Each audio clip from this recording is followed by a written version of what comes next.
фермент демек. Яғни бір сөздің соңында аза болса, яғни бұл фермент демек. Полимер ол оның негізгі қасиеті.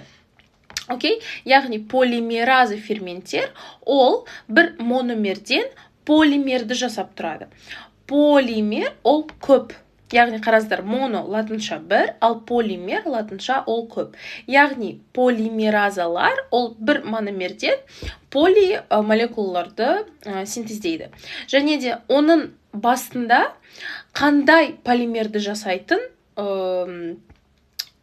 ферменті. Мысалы, РНК полимеразы, яғни ол РНК-ны жасап тұрады. Ол РНК нуклеин қышқылын жасап тұрады.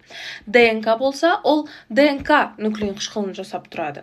Яғни ДНК полимераза болса, ол мысалы, ол ДНК-ны синтездейтін фермент. Ал РНК полимераза болса, ол РНК-ны синтездейтін фермент демек.